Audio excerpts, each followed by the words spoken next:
Hi, it's Sunshine from Sempre Naturalis, and today I'm going to discuss my first aid kit.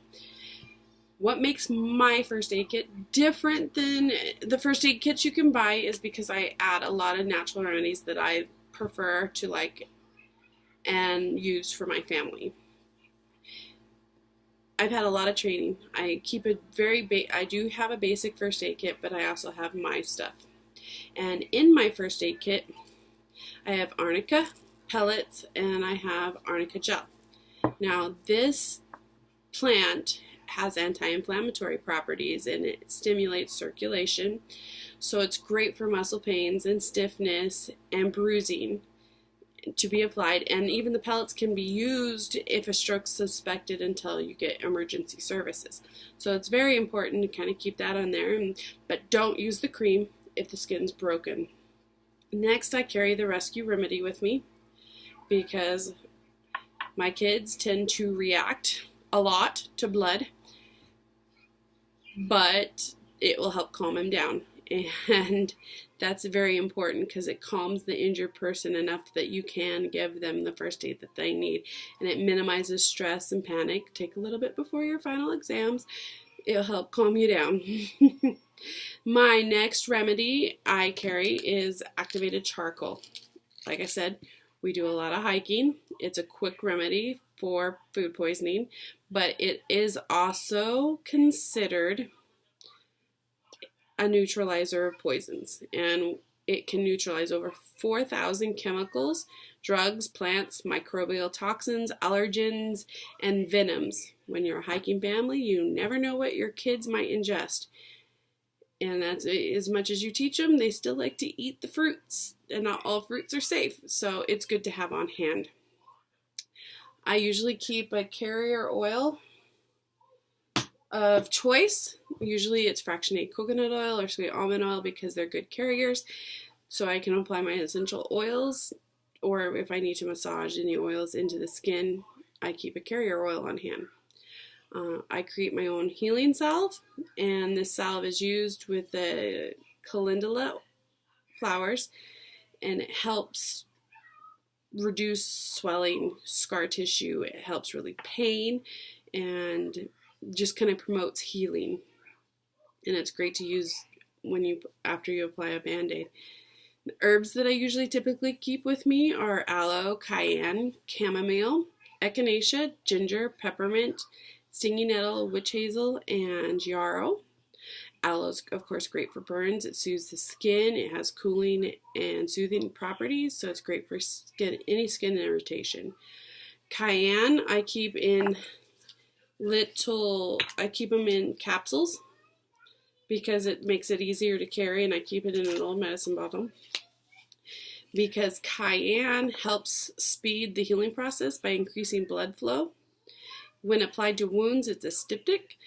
It helps improve circulation, increases digestive secretions and sweating, and topically in a cream, it can help relieve pain. Chamomile is nature's Benadryl. It can make a soothing poultice for wound care. It's a relaxing tea. It has natural antihistamines in it, and it can help relieve pain.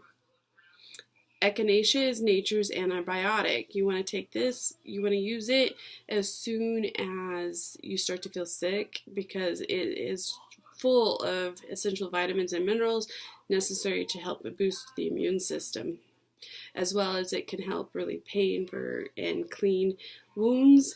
It's nice to have on hand. Ginger, I usually keep a chunk of ginger with me because it eases nausea. Ginger ale, ginger pops, it helps relieve digestion problems. It soothes upset stomachs, and in a pinch it can be used for motion sickness. I keep both the herb of peppermint and peppermint oil because peppermint can make a great poultice. It helps relieve pain.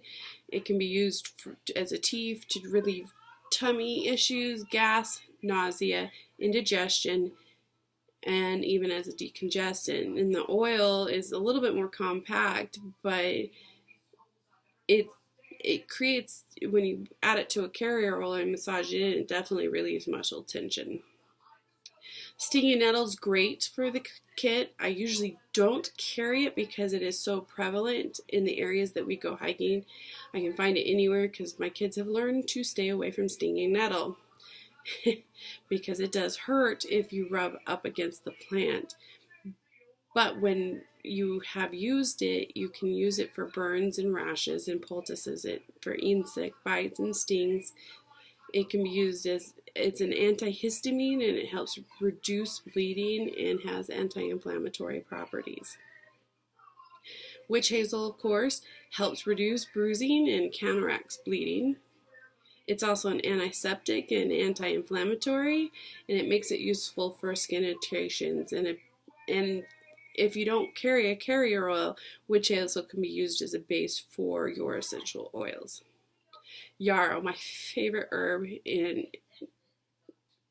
needed for everybody because it has been used for centuries on the battlefield to stop bleeding. It's good to stop bleeding both internally and externally. And when drank as a tea, it can relieve pain. Sorry, I'm trying to rush through this because I don't want this video to be like 20 minutes long so far. But for essential oils, I carry a small case with my essential oils, and I carry clove because clove has natural numbing effect. A couple drops in a wound will help numb the pain, but as well as a couple drops on a cotton ball, you can relieve toothaches until you can get to the dentist. It helps numb it, and if a couple drops in a hot tea helps relieve pain, stop vomiting and nausea. It's antifungal, antibacterial, and antimicrobial, and it's just an all-around good oil to have. Eucalyptus is another great one because it helps relieve, of course, muscle pains, headaches, congestion. It's effective at clearing congestion and other respiratory issues. Lavender should be carried at all times. It's in my purse, it's in my truck, it's in everything, everywhere I go. My kids know to grab lavender when they need to do something because lavender just does just about everything you need, and it's safe to be applied to the skin without a carrier. Use a few drops on a burn for topical application. It's a mild anesthetic, it reduces inflammation, it helps with sleep, and it even can help repel mosquitoes because I have quite a few kids that are allergic to mosquito bites, and lavender will help stop that venom from spreading and welting because their welts get pretty big. I discussed peppermint oil already, but tea tree oil is another must-have in your first aid kit because it is a multi-purpose oil. It makes it excellent for cuts and rashes, insect bites and burns and sprains. It's antifungal, antiviral. It's a great tool for creating a barrier in wounds to stop the infection from spreading, and it even treats athlete's foot. But that is basically the short end. There are a few more things that I do like to keep in my kit for people that did come with us. I keep glucose tablets because my stepfather is a diabetic, and if his blood sugar crashes, he's able to at least try and bring it up until he can get to town and see his doctor. I keep a natural insect repellent with me. Of course, we have to apply it constantly because it is natural, and usually I'll do a diffuser necklace or something with citronella. So citronella oil might be one that you might want to bring because it will help deter mosquito bites. But for now, that is my first aid kit, and I hope you enjoyed my video. I will answer any questions you have. Thank you and have a great day.